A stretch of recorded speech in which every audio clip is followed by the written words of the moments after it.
Hey everyone, it's QuickyBaby and welcome back to World of Tanks, and today we've got something really exciting. We're looking at an upcoming Tier 8 Swedish premium medium tank. It is the Lansen, and this vehicle, yeah, I have to admit, Wargaming have really gone to town on the whole Viking theme for the Lansen C. And while this vehicle's model is so darn Scandinavian, it's probably going to bring out the Viking in you, doesn't really mean anything if you don't have the combat capacity to back up that furious charge into melee. And so before we jump right into Lansen C gameplay, let's see how this vehicle stacks up compared to some of its tier 8 competition. So here we have the Lansen on the left, the Primo Victoria in the middle, and the French M4A1 Revolurise, which I feel like this vehicle compares to quite heavily. Now, why is that, you immediately might all be asking? That's because this vehicle has an impressive alpha damage for a tier 8 medium tank. It might not be quite as impressive as the 390 that the Revolurise packs, but 320 is no slouch when a lot of tier 8 medium tanks are just 240, 250, or in the Prima Victoria's case, 230. And there's no doubt that this higher alpha damage with this 105mm Swedish gun is going to allow you to outtrade vehicles with lower alpha damage, and also due to the vehicle's rather nice DPM of nearly 2,100, you can quite often link in two shots between something with higher alpha damage. For example, in IS-3 on the enemy team, if you can see that he missed, you can come around the corner, fire twice before he reloads and pull back, and then you're 640 damage up. Unfortunately, however, if you're expecting this larger caliber gun to pack a larger caliber penetration, that's just not the case. 208 on its standard rounds is not very impressive at all for tier 8, and it's definitely one of the things that holds the vehicle back, although it doesn't really stop me in the Revolurise with its only 200mm of pen. What about the premium rounds on this tank? 242, not too bad. And while the shell velocity of these APCR rounds, these premium APCR rounds, is 1,150, that's really not very impressive when we consider that the standard shell velocity is a lowly 930, and pales in comparison to the Revolurise at 1,460 and also the Primo Victoria at 1,300 on its standard rounds. So if you're expecting to snipe accurately at long ranges, you might be disappointed with this vehicle. Alright, next up, gun handling. Is it decent? Well, 2.5 seconds aim time, that's worse than the Revolurise. Accuracy at 0.38, that's not great at all for a medium tank, worse than the 0.33 on the Primo and 0.35 on the Revolurise. And its gun handling, while it's not a disaster on the move for a large caliber gun, it's worse than the Revolurise in every single way. And so while definitely not great news so far, at least the vehicle's got impressive gun elevation of 20 degrees and great gun depression of 10 degrees, like the other two vehicles in this comparison. Alright, so next up, mobility. Maybe this is where the Lansen is going to shine. Hopefully, you know, that kind of Viking fury powering it on towards the enemy tanks, right? Well, 50 forwards and 20 backwards, the same as the Primo Victoria, but whoa, power to weight ratio 28, that's more like a light tank than a medium tank. And it does make this vehicle feel rather rapid, and while the turret traverse on this vehicle is a lowly 32, which does make it feel bizarre as you kind of get to the position quickly, but then slowly turning the turret round to engage your opponents, unlike the Revolurise. The mobility of this vehicle, at least we've got something exciting happening now. Okay, so next up, armor. Is the Lansen going to be heavily armored like the Primo Victoria? Well, no, not at all. 40 armor at the sides, 25 at the rear, and 60 at the front. That's really not going to be bouncing very many shells. And in fact, unless you're using your gun depression and they kind of hit the front plate of this vehicle, or they miss and they hit your side turret, you're not really bouncing anything in this tank. And so while the Lansen certainly isn't going to be replacing the impressive armor on the Prima Victoria, whether this is going to hold the tank back, it is better than the Revolurise, and you can still do some great things on that tank, but it's definitely that kind of mid-range sniping vehicle rather than some kind of brawler. In addition to this, the vehicle has a lowly hit point total of 1,350 and also awful view range, 380.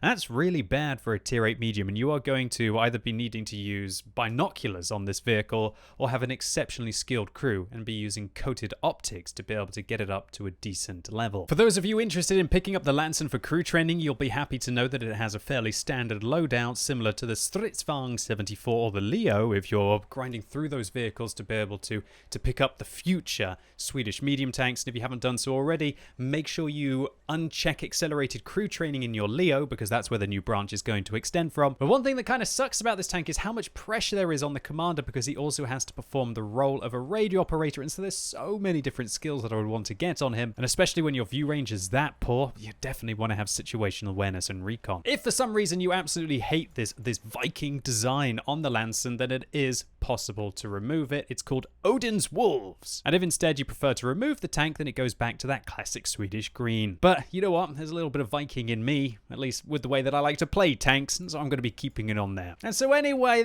that's enough jibber jabber. Let's get stuck into the combat. Yeah, so here we go. We're rolling out in an assault on Siegfried Line in the Lansen, and this was, I have to admit, the first battle I played in the vehicle, and I was kind of looking around here thinking, oh wow, look how pretty this tank is. It looks really good. All the Viking helms on the back, and I don't know what that says in, I guess, the, I don't know what that kind of font is. Some kind of Viking runes, probably. I wonder what it means. Maybe somebody can tell me out there, one of the runesmiths that I have. You know, just lurking around in the channel. If you've been a runesmith watching my YouTube channel since 2013, you're waiting, you're just biding your time thinking, oh, now the Swedish tanks are in the game, maybe I will be useful one time. Now's your chance to shine, right? Anyway, I digress. Let's focus on the combat, and that is that we just put a big old hit in the LTG. You saw that we were actually one of the first tanks to the front. That 28 horsepower to ton ratio allows us to get there first. And when you pack 320 alpha damage, that's not something that the enemy vehicles want to take. That LTG is one tier lower than me, and yet he's hemorrhaged 40% of his hit points with a single shell from the Lansen at the start of the game.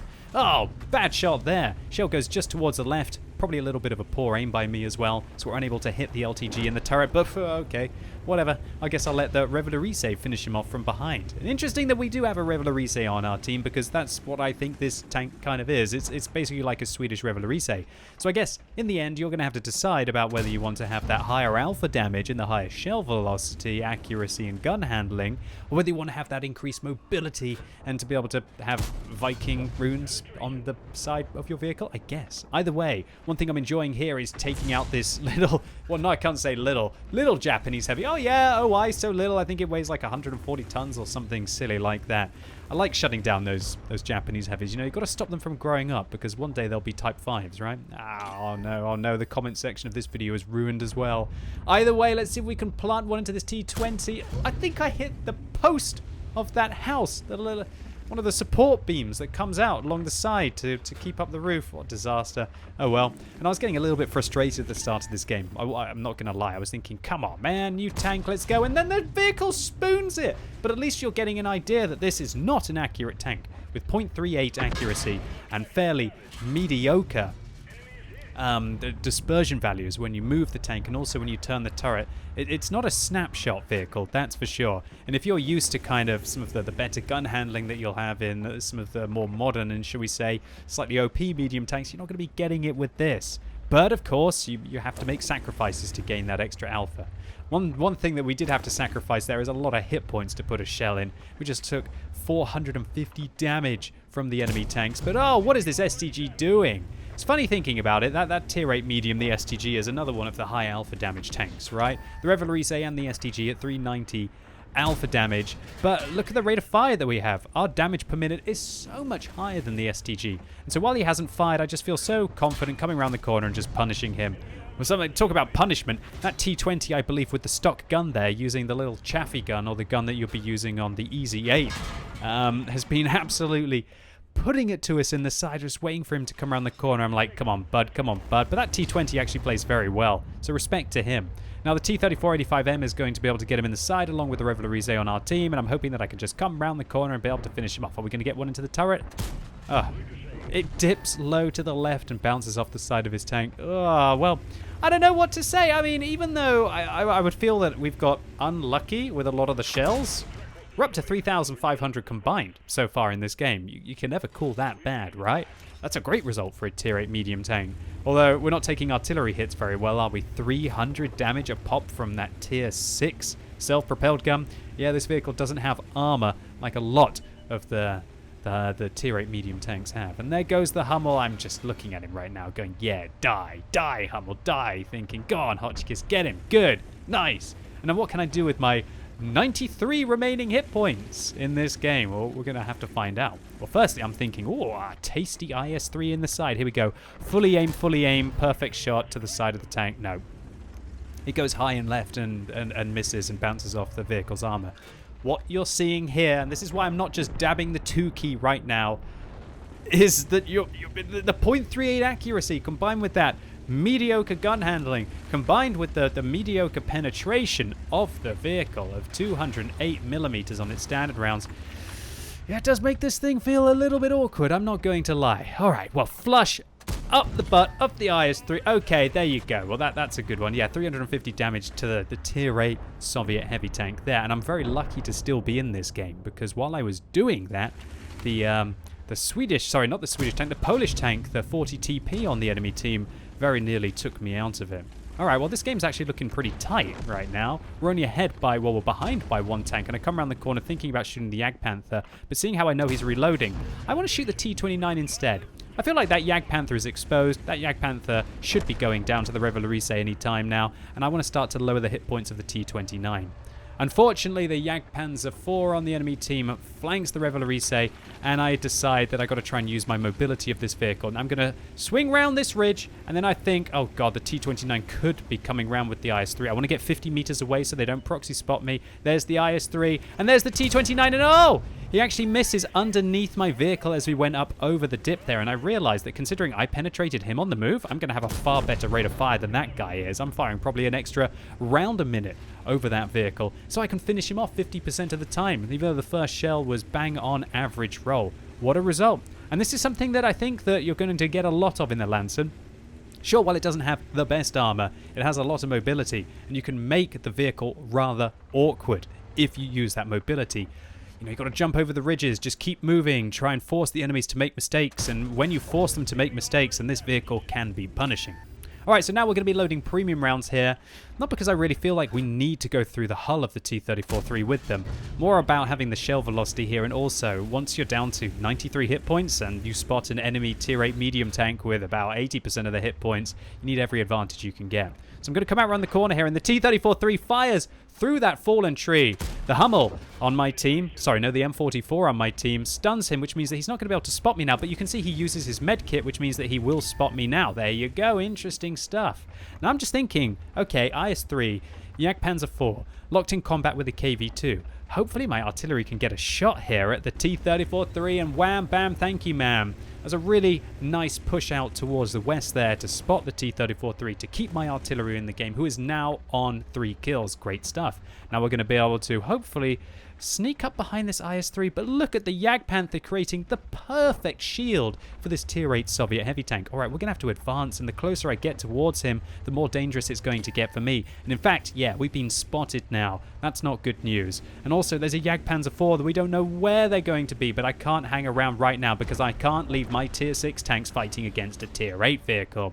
The IS-3 takes out the T-34-85 on my team, and the KV-2 slams him for like 400, which allows me to finish him off. And I'm thinking, Jagdpanzer, Jagdpanzer, Jagdpanzer, there he is. Luckily, we managed to get down the street quickly. We ping the map to let the KV-2 know where he is. We ask for help, and now we start to make our way towards him. Now, there's 2 minutes left on this game, so you actually see me hesitate and think, oh, is the right play now to cap, or is it to go after the Jagdpanzer?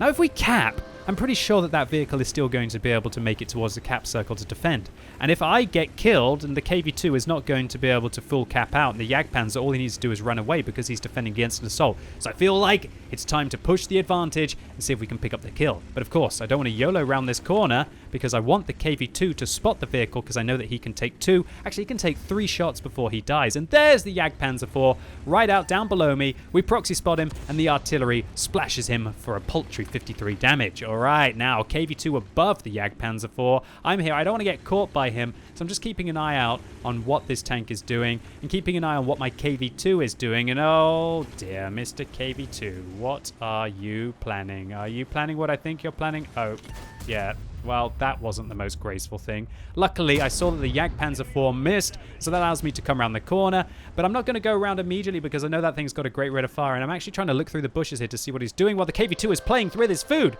KV-2 is trying to squish the Jagdpanzer, but the Jagdpanzer is still aiming at me, ignoring the KV-2 behind, and so I decide to just play it safe, play it cool, not come around the corner. Otherwise, I thought the Jagdpanzer would still be aiming at me. Let's see if he was. Yeah, he was. He was waiting for me. He felt for sure that the Tier 8 Swedish medium tank was going to come around the corner. So I just, why do the work yourself? You've got KV2 minion, you've got artillery. They're not minions. They played a fantastic game. And yeah, big shout out to you, Bua Don Buddha, and to Nakaka for a great takedown here. Couldn't have done it without you guys. And so all in all, a pretty darn kick-butt first game for the Lansen. And one thing I'd like to highlight with this vehicle is you see how well it did as that brawling and that counter-punching role. That 320 Alpha is nothing to laugh at. And the mobility of this vehicle allows you to outmaneuver all but the fastest of your opponents. And that's good because your armor isn't really anything to write home about unless you get super lucky like I did at one point during this game. You're not going to stay in it for long. So this was an ace tanker, a Spartan medal, and a high caliber for the 4,600 damage that we dealt. And this would have been an ace tanker any day of the week, irrelevant of this tank not having been released yet, with 1,594 base experience points.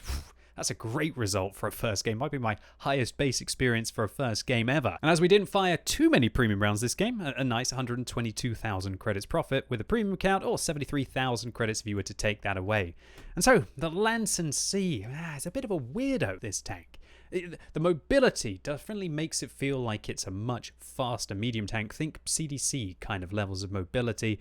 But that gun handling and that accuracy, it kind of holds the vehicle back, and those bounces can feel very painful as because while the vehicle does have a very nice DPM of 2,100 or just shy of, that's not enough to be bouncing or just completely missing your opponents. And tie this in with the very poor view range of the vehicle, which means that unless you've got exceptionally skilled crews or you're willing to use binoculars, you're not going to be able to spot your opponents at very long distances. Let's just say it like this isn't going to be the new flavor of the month medium tank. And I'm happy about it. This isn't an overpowered tank. Great, fantastic wargaming. You've actually managed to put a vehicle in the game that I think is different enough to every other vehicle statistically and is very lovely to look at cosmetically, that this is a premium tank done right, in my opinion. Now, whether or not that means the Lansen is going to sell well is another question, but I think that this vehicle is great. I really like it. I think the alpha damage is lovely, and the fact that the tank is faster than the Revolurise, it's that playstyle. I enjoy that playstyle, the counter-punching playstyle, the support ridgeline playstyle. And this thing's got 10 degrees of gun depression, all the speed that you need to be able to get there, and a significant damage per minute advantage over lots of other tier 8 medium tanks to allow you to pick apart your opponents surprisingly quickly. It's a funny tank because it doesn't have the view range or the accuracy to be exceptional at long distances, but it doesn't have the armor to be able to fight at short range. And all in all, while the Lansen isn't clearly better than the Primo Victoria, in fact there are a lot of areas where the Primo Victoria is superior to the Lansen, this is a different kind of playstyle, and for me personally it's going to probably become my crew trainer for my Swedish medium tanks, not because it's overpowered, but because I enjoy the playstyle and the looks. So that's it for today, ladies and gents. I hope you enjoyed this video, or maybe it was just useful for you. If it was, give it a thumbs up, but if you hated it, give it a thumbs down. And let me know in the comments what you think about the Lansen. Do you think it looks like an incredible vehicle and you can't wait to pick it up, or do you think that the statistics look completely mediocre and this one's going to be one that you skip out on? And as always, thank you so much for watching. You've been epic, and hopefully I'll see you soon.